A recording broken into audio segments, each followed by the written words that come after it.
you for joining us for another episode of What's Up Dallas magazine show.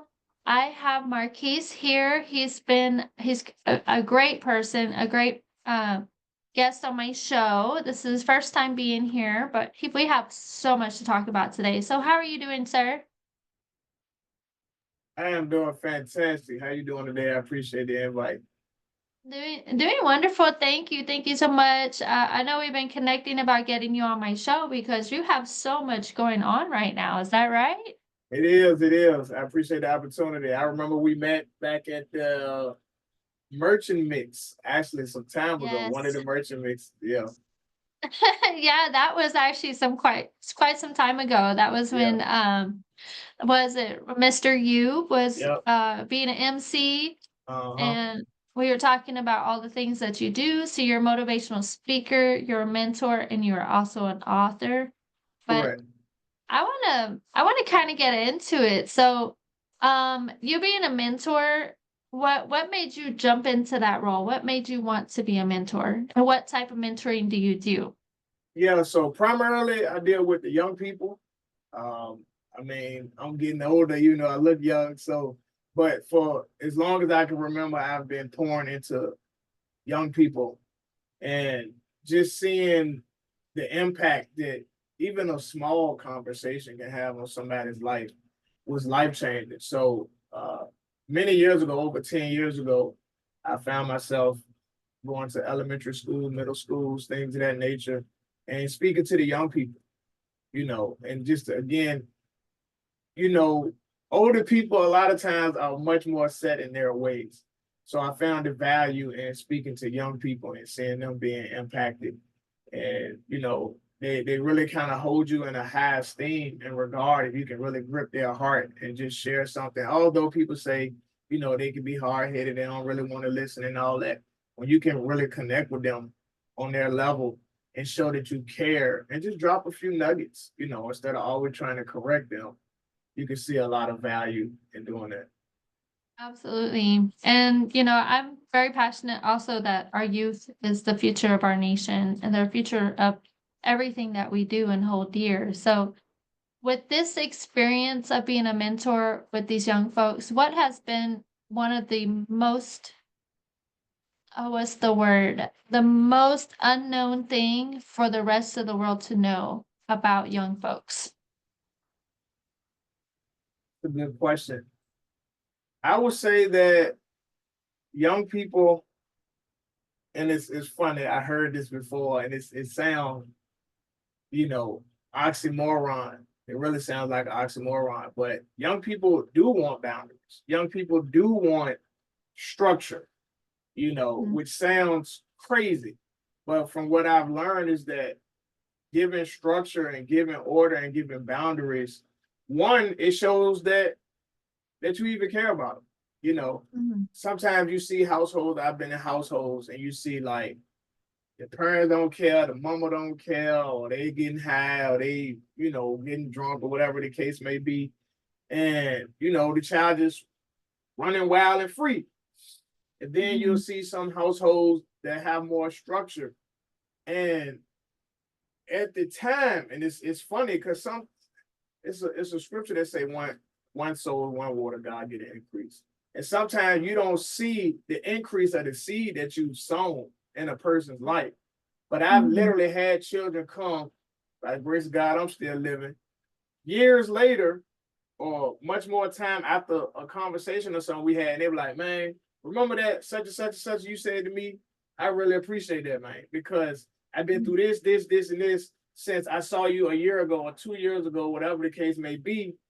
And your voice, check this out now, your voice would be in my head when I'm about to wild out, when I'm about to crash out, when I'm about to do this, that. I always remember that conversation you had with me about the park, about wherever, saying, man, look, your life means more than you think. Look, your life means more than you know. And even though it seemed dark at whatever it is that I may have said to them, it was me showing that I care by being willing to give them some type of structure and boundaries.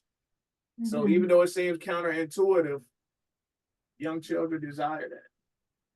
I think also a lot of parents these days they feel like these kids don't need to have the boundaries, because society is teaching them to be rebellious at a young Mhm. age. And what I'm understanding, from this experience is that these parents are just kind of like giving up on these kids. Like they're either number one, society is telling the parents that they have to work two jobs just to make a living, or basically saying that you can't be structured with your child enough anymore because it's considered too disciplinary. But, these kids do need it. And the Bible teaches that if we love them, then we will discipline them and teach them from right and wrong. And I had that experience. I went to Spruce High School last year, and I talked to some of the kids there, and the kids were in ROTC. Mhm. And it was nice to see kids that actually really appreciated a challenge, but not like a what's the word? Not like one that was forceful. It was more like they wanted to be challenged. Mhm. They wanted to know what their um, goals can be. They wanted to know that they can accomplish something that, someone sets before them. And Mhm. even like I feel like a lot of kids forget their creativity and they forget how inspirational they actually can be and how smart they really are. Absolutely. But let me chime in right here. A part of the problem of that last thing that you said is, especially from the black community. I'm gonna speak from the black community. I Mhm. believe it's across the board, but definitely in the black community. Being seen as smart or being knowledgeable about things is rejected. Like you become an outcast, and it's crazy. Like black culture is like synonymous with the streets. It's so Mhm. weird, but it's realistic. But if a person is seen as smart, oh, that's the nerd, that's the whatever. It's derogatory. Mhm. So Mhm. it puts a person in a person that really has intelligence or loves to learn, put them in a awkward place because even though they have something that can move their life forward, their family lives forward, even change where they are in their community, if the peer group sees it as lame or problematic, they get rejected. And Mhm. even uh, Abraham Maslow's hierarchy of needs, as they call it, we need food, water, clothing, shelter, community. So if a person feel like, oh, I'm being rejected just because I know the answer, I ain't about to say nothing. Or I'm going to Mhm. literally act dumb so that I can be accepted. Mhm. And that's a problem because it's a snowball effect. It begins Right. to seep into other areas. So when you got school, when you got children, it is like, oh man, we ain't studying for no test, man. We ain't doing all that. Like, they go to Mhm. school because they have to go to school, and then they may want to dress flat if they blessed to have nice clothes and things. Some of them hustle, depending on where you are, in the world, in the Mhm. city, whatever. Some of them hustling, make their own money back clothes. Some of the parents, they might just be, sorry about that, y'all. Some of them might be, single parents, so they can afford to just, put all of their resources into that one child. You got Mhm. different situations. So that's what, I would add to what you were saying. Not to mention, as you stated, some of the governmental laws or things that were, Mhm. put in place, which disrupts the household. But at the end of the day, this your child, this your household. We got to be willing to stand up for what's ours. That's what I believe, especially in the great state of Texas. Yes, I do also like agree with you that a lot of kids who do have that potential, they do want to fit in. They do want to be, welcomed into society, and they forget. I would say they don't really forget. They know they're smart, Oh, of course. but they just they just don't wanna push to the extra limit because they don't wanna lose friends, which is, that's really relatable. I think that happens a lot in high school, a lot in middle school. I'm not sure how often it would happen in elementary school, but when they Yeah, get older, they start yeah, seeing their surroundings and they start being indeed. like, well, if I dress like him, then he'll start being my friend. Or Yeah. if I dress like her, then they'll start accepting me. They lose their identity. And Another part of that, my apologies, go ahead. I was just saying, yeah, they lose their identity. So, they no longer become individual and then they start, soaking into the background about what they can actually do in life. But another part of that true, that I found to be true from my observations is that, if they don't see value, if they don't really see value in the intelligence, if they don't see the value in graduation and things of that nature, like from a speaker standpoint, from a business standpoint, that's another, you know, selling point, so to speak, where we have to convey how it is that we can get these young people to stay. You know what I'm Mhm. saying? That retention factor, because there's a lot of dropping out going on. Yeah. So if the children in general don't see the value in staying in school and older, now by God's grace, I graduated. You know what I'm saying? To me, it was like, hey, this is what I'm supposed to do. This is what expected of me. I graduated high school. Now, you know, I did a whole lot of other stuff outside of that. So don't believe just because I went to school that, I'm some green person who don't know nothing about the world. That's nowhere near true. But to me, it was some things like, this is expected of me. This is what I'm supposed to do. Let me knock this thing out and life goes on. So I graduated. But when you got young people that's going to school, they like, man, don't nobody use this in the real world. Don't nobody use this in the real world.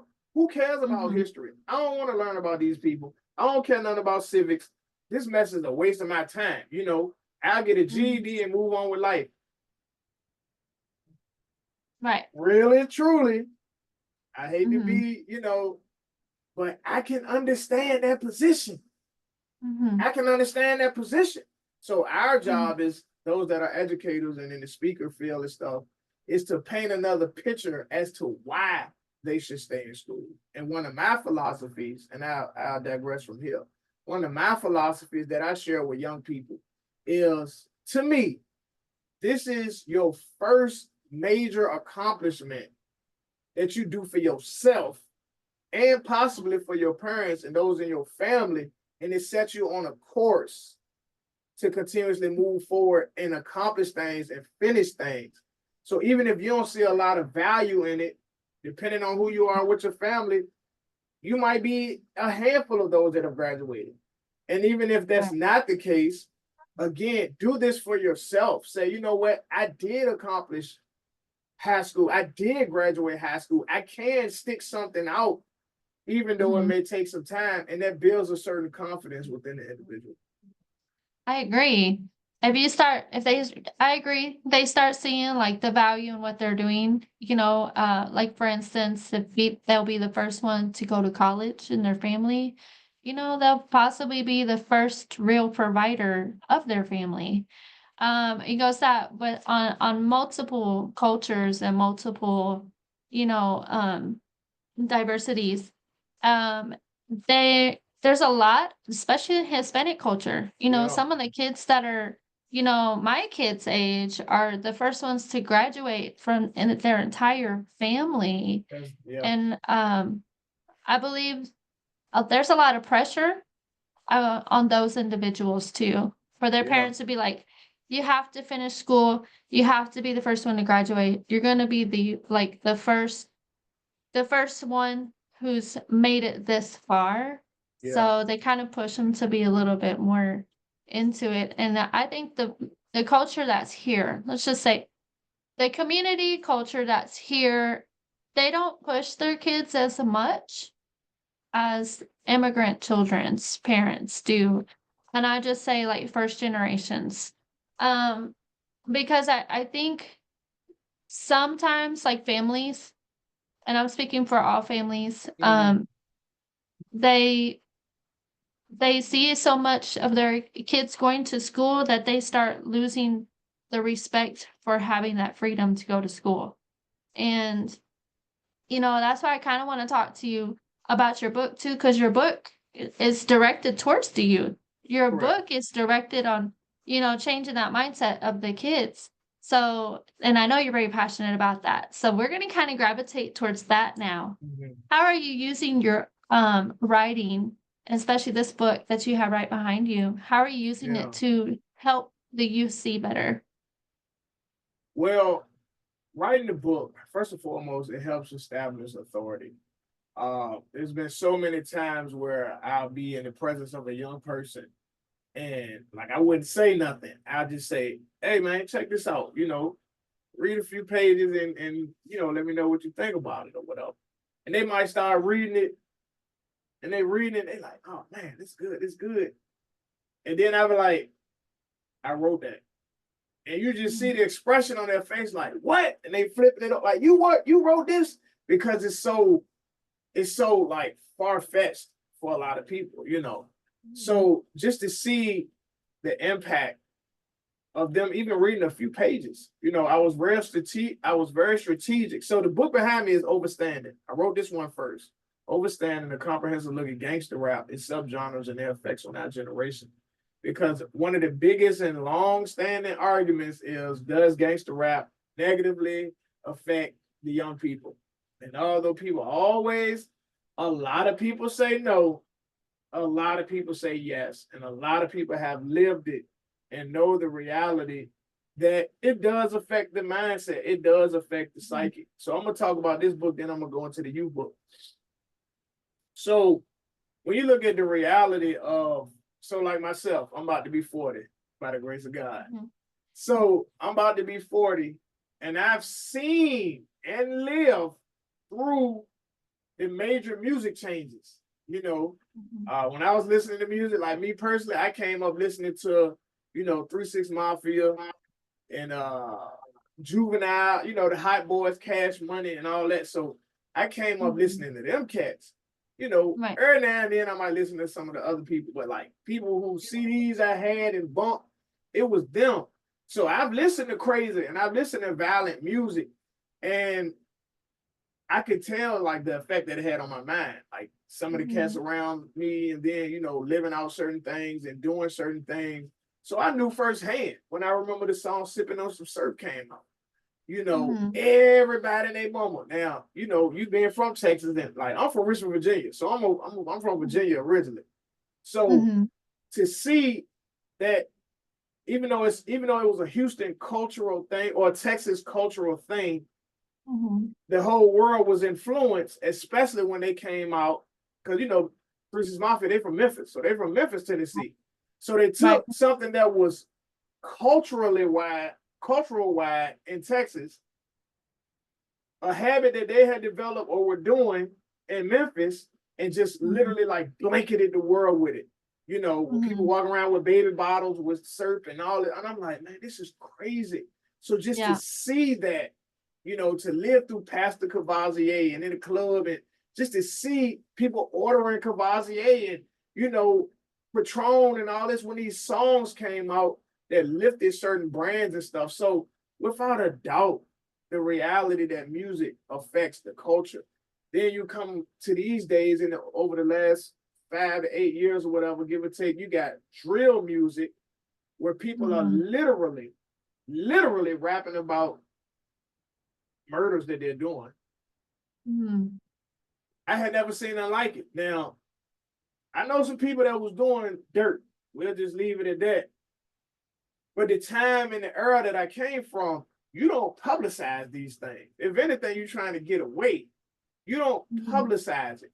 So to see the reality of social media, to see the reality of music, to see the reality of this voyeurism that has blanketed the world, mhm, without a doubt, it's affecting their minds.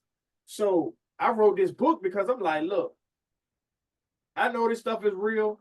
I've lived this thing. Let me see how I can impact some by at least writing a book about it. I right. sent it to my friend who was in prison.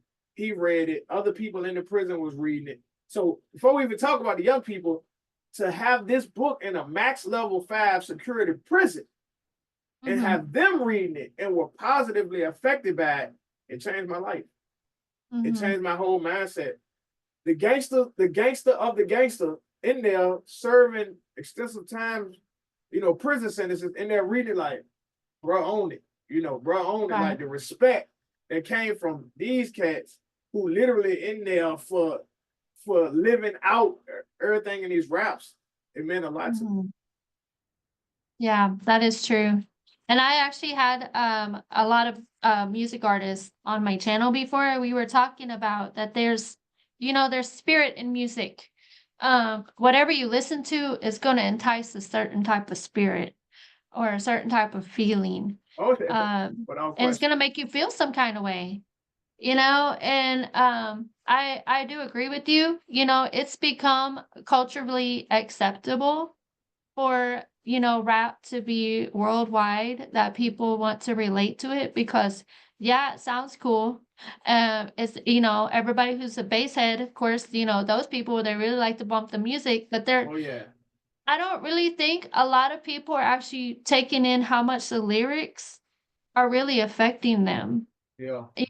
And it's like, and you were talking about it being culturally accepted. It's like almost like if you live in the hood, like you have to listen to that type of music. Let's get it straight. A lot of music, a lot of rap, really came out in Texas, was really big on it. Houston, of course, you were saying that too, but also Dallas, there was a lot of people that were just really enticing the whole hotness of that kind of culture, but they weren't really seeing the full effect of what it was doing to the youth. Yeah. So, these kids, they're like, oh yeah, I mean, I'm a lyrics person, so Yeah. I listen to the songs. And Yeah. I'm like, "Whoa, bro, like that's not cool." Like, are Yeah. you Yeah. serious? Like Yeah. you're worshiping this type of music Yeah. and it plays tricks on your brain. It starts Yeah. making you think stuff, it starts making you act this kind of way, starts Yeah. making you actually dress like the people who are, doing the music. It makes you worship them. And how has it impacted the people that have read it outside of the prison? What kind of feedback have you gotten on that? I've gotten some good feedback. I've gotten some good feedback. It helped. It's a process. Mhm. It's a process. You're talking about stuff that's deeply rooted. You telling somebody, hey, your favorite song, hey, your favorite artist. Are you really listening to what they saying? You know, so it's a process of reprogramming the mind to see it differently. And I've gotten some good reviews. Like I've had young people reading the book, Overstanding, reading 10, 20, 15 pages or whatever. And that in and of itself is a thing because you got to get somebody to sit down long enough to read. So right now I'm definitely by the grace of God, before 2025 is out, I can sit down and make the audio book. But I've had them read the book and saying, man, I never thought about it like that. Or I didn't look at it like that. Like just one small nugget here or one nugget there, just to shift the perspective. One of the big things that I talked about in Overstanding was, and I see it happening now, and I'm gonna give a right now example. I talked about how in Chicago they came out, at least as far as I know, this is where it was popularized. But the terminology OPP, opposition. Mhm. In Vietnam, they did what they call a PSYOP, psychological operation. In Vietnam, they had the United States military. They were referring to the Viet Cong and the enemy soldiers on the side of Vietnam as gooks, Gooks. And they started calling them gooks. Now, as humans, we've always used some type of derogatory term or some type of term. But one thing that I noticed when I thought about it, I'm like, wait a minute, they doing that now. In the most general sense, even though humans can be violent, in the most general sense, one human doesn't want to harm or at least kill another human. All right. There's just something in us that you have to push past to take it to that next level of extreme violence. But one way that you can begin to reduce that boundary, so to speak, is by dehumanizing. When you dehumanize a person using words are extremely powerful. This is the type of stuff I talk about in Overstanding, as well as the book Playing Maturity for Teenagers. I talk about the reality of words and the power of words. When you dehumanize a person, or dehumanize or make something less to take the sting away with it by using another word, you make it easier for a person to do that. So when you're saying, instead of calling them Mike or Twan or Tay or Jake or whoever the person name is, and you saying the ops, and you just keep saying ops, and on the music, all you hear is ops. When you see the person, you don't say there goes such and such, you say there go the ops. So you've been programming your mind and your subconscious mind to see them as something other than human. The latest term, this is crazy. The latest term that they're using now is hats. Wow. Right now, they are referring to a human life as a hat. If y'all watching and listening, this is how serious this is.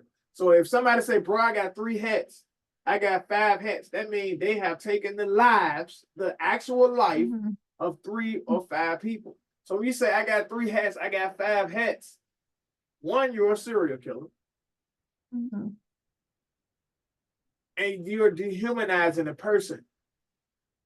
So that's the type of stuff that I'm combating. So when I have a young person reading the book Playing Maturity and Playing Maturity for Teens, I talk about self-image. I talk about the power of words. I talk about self-esteem. And I've had some young people come to me and say, man, I never looked at it like that. I never looked at, or even heard about having a subconscious mind. I never looked at self-image the way that you're talking about. So you telling me that, or they'll quote a line. So you're telling me that if I such and such and such and such a, then I'll such and such. I'm like, yeah, I didn't know that either. So I wrote the book in a language for the children. I made sure that it's under third grade, reading. So anybody at any age can read something and get something from it. Wow, that's crazy. I mean, it's crazy, but it's accurate. Matter of fact, they've been kind of, dehumanizing people for a really long time, for centuries. Just referring them to something else, making them people think that they're enemies when they're really not. They're human. And they're fighting battles just like we are. So, thank you for pointing out. For number one, I don't think a lot of people are aware about that kind of concept and why people do that. Um, that's really like bringing a lot to life here. So I'm like, wow, like kind of a little speechless right now. Yeah. Let me share something that might lighten the mood a little bit. So, as you know, I'm in the DFW now. I'm from Virginia. I've been down here 2 years. I personally believe, and this is why I'm doing this, and thank you for the opportunity, but I personally do believe that change can happen with music. The same way that negative change happens, positive change can happen. Just me seeking to stay abreast of what's going on out here, I came across these Dallas artists that I like their music, in the most general sense. Now, myself, I'm a man of faith. I try to keep my mind, focused and pure as much as possible and things of that nature. But at the end of the day, doing what it is that I do, and I like music, I make music, I done caught wind of this, and I'm like, I like it, as in the direction they're taking it. So this new Dallas movement that they call, with Zillionaire Doe, Montana 700, Amir Huncho, and these cats, it's positive. And it's really making waves. And I literally went through the comments. This is why this is important. This is why it's real. I went through the comments on YouTube videos of these cats songs. Now they talk about hustling, and again, I ain't justifying it. So for those people that might try to take an audio clip and say, oh, Marquise said it's cool to sell drugs and hustle, this is not what I'm saying. But listen to what I'm saying. These cats make music about moving weed, selling weed, in big amounts, whatever. But they're talking about uplifting their community. They're talking about literally coming together, put the pride aside, Y'all come together, no matter what hood you from. Let's get some money. Let's elevate. Let's motivate. And I'm like, oh my God. And it's catching on fire. It's Mhm. catching on fire. And people are loving this music. And I'm literally reading the comments, and people are literally saying, bro, about time somebody made something else. I'm tired of hearing about killing. About time somebody Mhm. made something else. I'm tired of hearing about all this drill music. About time somebody talking about some motivation instead of killing one another. So Mhm. it's a concept that I talked about in, I don't know if it was Overstanding or my very first book, Weapons of Mass Destruction. And I'm gonna Mhm. try my best to explain it. But in the most general sense, it's a concept kind of like the mob mentality. And it's basically, if person A thinks that person B is thinking a certain type of way, person A won't even say nothing. Person B won't even say nothing, but they collectively think that they're thinking a Mhm. certain way instead of even saying something. So now person A, Mhm. B, C, D, all these people are thinking a certain way together, even though individually Mhm. they don't think that way. So here's Right. an example. Man, I'm really tired of hearing killing music. Person A. Man, person B. I'm really tired of hearing killing and drill music. Person C. I'm really tired of hearing that music, man. I want to hear something else. But if none of them say anything, they don't know each other is literally thinking the same thing. So they keep that environment and they keep that atmosphere. So when you have Mhm. people that come and verbalize, willing to stand up and say, "Hey, bro, we've been bumping this murder music for years, man. Let's time to listen to something else." You know what? I was thinking the same thing. Yeah, bro, I was feeling the same way. That's why you have to be Mhm. courageous and voice how you feel, and you can create change. That is true. And I do have to give some props and some love to a lot of Dallas artists that I know personally, that are making moves with the Christian hip hop Oh, we need to talk music then. industry. Oh yes, I That's what I I know a do. few of them. Shout out to Gospel Ready, Word. ASAP Preach. If you guys are watching this, I just want to let you guys know that that type of music positivity is something that the community needs. He does. And it's so I think it's overdue, Yeah. honestly. The Yeah. positivity in the community is so overdue. If we just Yeah. go do our part Yeah. to change the mentality of these youth out here, we would change the community overall. I see it. I see it. We just got to do it. Yeah. I We just just got to. gotta do it. I definitely Yeah. want to hear about the gospel music scene, the Christian rap scene, because that's Mhm. I do also rap. I ain't been in the studio in a while, and my people be like, "Bro, what is you doing?"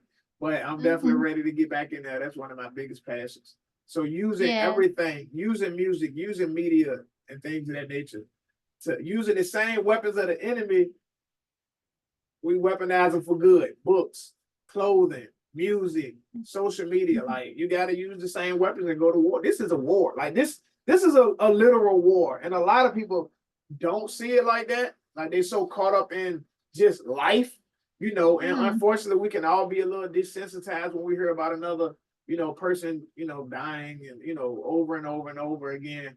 But like Yeah. that's really somebody like that's a see when you it's so many factors. Like when you facing violence, when you experiencing near death situations, like I've been shot at. You know what I'm saying? I was in the military, so I've been overseas. I've been shot at overseas. I've been shot at here, back home. You Mhm. know what I'm saying? When you facing these traumatic experiences in real life, it's like, bro, like wait a minute, like I almost checked out of here. It hit different. But Right. a person has to have, in my opinion, that level of awareness and an awakening to want change for themselves and want change for those around. So I personally have embraced my calling to move forward with the books, to move forward with the shirts, and am looking for more platforms to be on to get my voice out there to, create change, to create impact. Because I've seen it. I've lived it, from the books to the music to the whatever. I've seen the impact that I can have on people, and I want to keep going forward. Absolutely. And also, I think it's a really big thing also to be able to be a person that can inspire the youth and somebody that they'll actually listen to. So they don't listen to just anybody. Like Yeah, you have to have something that's hard hitting for them to be like, whoa, like you went through that? Like that kind of sounds like something I went through. Yeah, So, you know, shout out to you for doing what you're doing in the community and doing your authorship, I should say, yeah, your yeah. penmanship. You know, how did you, I mean, I'm just gonna kind of like go a little off script here, but how did you get started in writing books? Like, how did you become an Yeah. author? Yeah, so I started writing my first book in 2014. So I'm talking about 11 years in the game at this point. But I started writing my first book in 2014. So a little bit of my story, as they say, I was raised good, but the streets bad. Meaning, I came up decent. My family, I got a good family overall. Got some gangsters, got some people that did some prison time. They was into this and into that and all that. But overall, with me coming up, uh, I understood right from wrong. I understand manners and all that type of stuff. But one, certain stuff is in you, and then two, environments.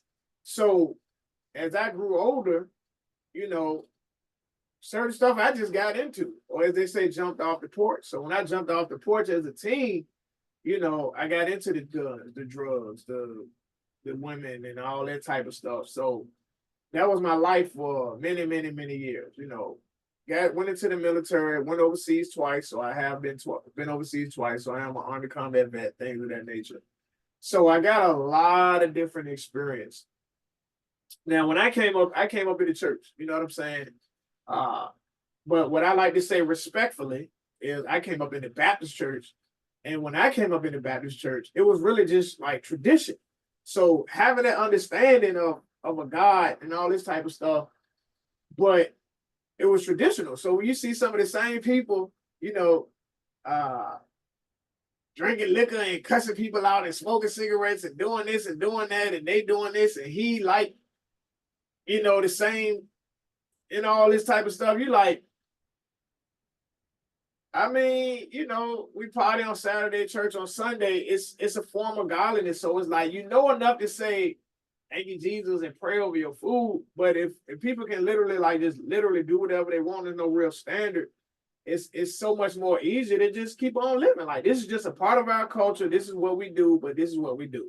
So Mhm, smoking weed, smoking, drinking, getting drunk, partying, pills, all that to me is like, hey, I mean, this is life. This is what it is. So it was mhm, easier to live that way. So when I came into my come to Jesus moment, as they say, the first time, I already had a criminal record, for years. Then I got caught up in a situation that should have really given me some time. But by the grace of mhm, God, literally all it was. I ain't snitch, I ain't on no paperwork, I ain't telling nobody, I ain't went no why, I ain't doing none of that type of, you know, crazy street stuff. You know, God just literally moved on my behalf, and I, all intents and purposes, I got off with a slap on the wrist. But for me, I knew that was God. I'm like, look, mhm, this got to be God because this don't happen. They caught me with mhm, this. They caught me with that. They caught me with this. I already got this prior, this prior, this prior, this prior, this prior. This does not happen. This is not normal.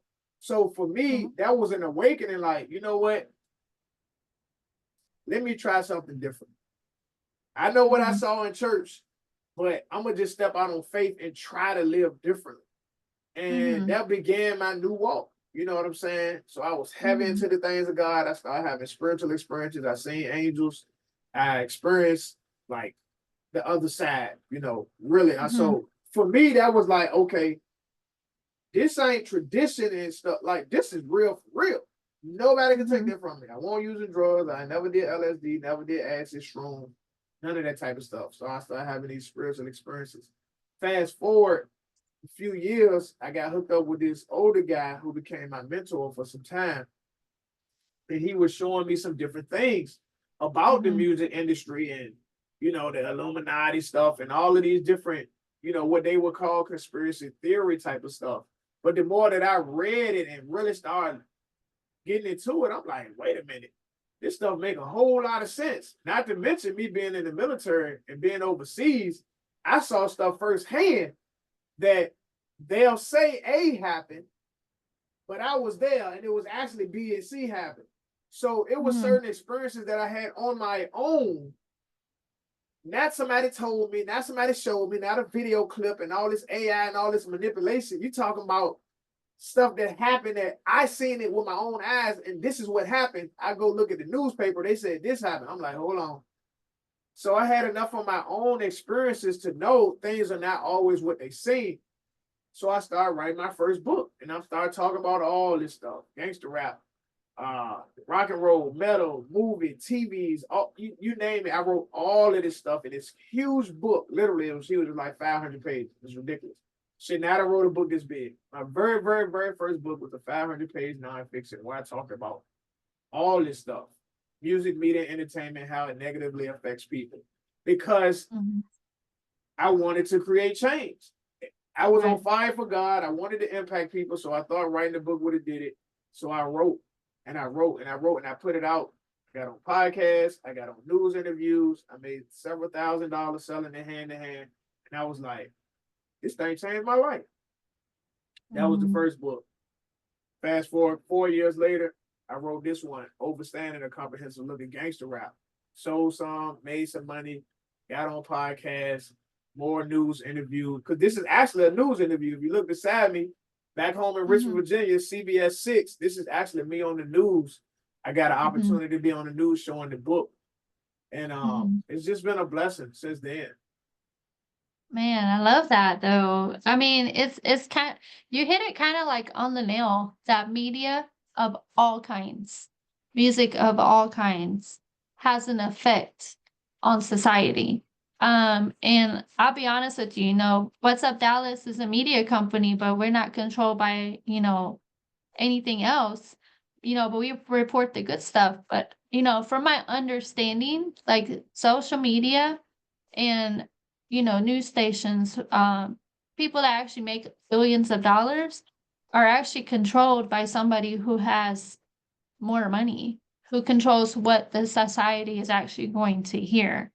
So you know they're able to manipulate the media, they're able to manipulate it to tell you what's going to sound either nice than what it really is, it's going to be distracting, or it's going to cover up as a diversion of what's really happening. It's going to also either cause panic or chaos in your mind from what you hear. So that's what I've been seeing trending on TV stations, because people are more affected by violence and, you know, crime and murders more than they are about the positiveness in the Facts. community. And it's really sad though, right? It's sad that that has to be something that we have to push more for now on media. You know, it should like it should be normalized, but it's not normalized. They're Yeah. normalizing the chaos and the negativity more than the positivity, which is heartbreaking to me. But So news what's is your a standpoint on that? business. News is a business. Like, so Mhm, the mass majority of people are asleep. They really are. And the terminology sleep, like when you go back and look at stuff like in the Matrix, they say red or blue pill. You know, take the blue pill, go back to your life. None of this happened, so forth and so on. Or take the red pill and see the reality of the world for what it is, but mhm, it's not gonna be cool. Most mhm, people take the blue pill. And in all honesty, I understand. Like I get it. Being mhm, awakened is not pleasurable. It's a scripture that mhm, says, with much knowledge comes much sorrow. The more mhm, you really know and see and discern and experience, you get sorrowful. You really do. mhm, Because in the most general sense, although life is good, God is good, there's a lot of death, there's a lot of pain, there's a lot of suffering. Now more than ever, one of the greatest things that we have today is the internet, social media. mhm, One of the worst things that we have today is the internet and social media. mhm, I believe in the most general sense, it's neutral. mhm, It is used for evil. It is used to manipulate. It is used to control. I talked about that in either Overstanding or Weapons of Mass Destruction. I forgot, unfortunately, which one it mhm, was. But I talked about this company that literally used Facebook to sway the minds of people and to, I don't want to get too far into what they did, but this company literally used Facebook specifically to sway the minds and decisions of people that had a major effect on society. That's as far as I want to go into that. Yeah. But Understandable. Yeah. you know what I'm saying? But that just proves the reality of being able to, because it analyzes all these data points per person. Not to mention the reality that depending on who you are, so people literally upload their whole lives, their children, their wife, their this, their that, where they went to school. Like literally, somebody said foreign countries have a dossier. It's a term called dossier. You might hear it in spy movies, DOSSIER. In the most general sense, it's a detailed file on a particular person. When you look at the reality of a person's Facebook page, Instagram, Twitter, so forth, so on, and depending on how far it goes back, a person, you can know all about them. Oh, what's your birthday? Oh, what's your email? Oh, what's this? Oh, what's that? This is my child. This is my wife. This is my cousin. This is my, and you have all of these data points, and you can literally manipulate and do whatever it is you need to do. So when you say the news is negative, because negativity sells. I stopped watching the news years ago. Like I stopped watching the news. I really never really watched it anyway, but I stopped watching it. And I've heard about people that have no longer watched the news and they feel this weight lift off of them. They don't feel as anxious. They don't feel as upset. See, because it's constant negativity. Out of the abundance of the heart, the mouth speaks. So the more it's going into your ear gates over and over and over. Oh, this happened. Oh, this happened. Oh, recession. Oh, this. Oh, Trump. Oh, Biden. Oh, them. Oh, you just bombarded with it from the time you wake up to the time you go to sleep. You're having unfruitful conversations about something you can't control on a continuous basis. How can you expect peace in your life? Absolutely. No. So I agree cut with it that off. too. Oh my gosh. I agree with that because if you distract people with nonsense, how are you going to make them think for themselves? Like that's a whole nother conversation for sure. Absolutely. Yeah, we get all that another time if you decide to have me We back. we will. So, hey guys, look, this has been a really great interview, but I feel like Marquise and I are going to have another interview. We're going to talk about how people are not thinking for themselves and how social media is actually doing that. So, I think that's going to be a great interview. But for our viewers out there, before we get off, can you tell them where they can find and purchase a book from you? Absolutely. You can literally Google my name, Marquise Trent, Marquise, last name Trent. You can go to marquisetrent.com and you can find some books on there.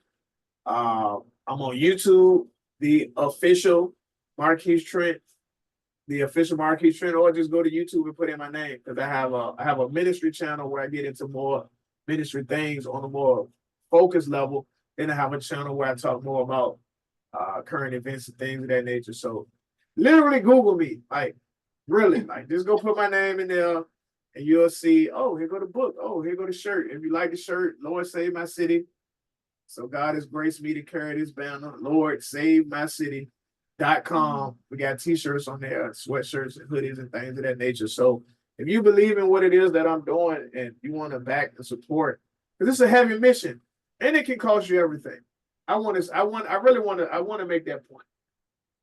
We can see historically, and this ain't about race, but let me be clear. Anytime a person of great influence rises from among the people, their life is in jeopardy. It's historic. Go read it. Like it's Yeah. so I don't take it lightly, writing these books because one thing I've seen is the incremental exposure God has given me. Like I've been on platforms. As you can see, this is news back home.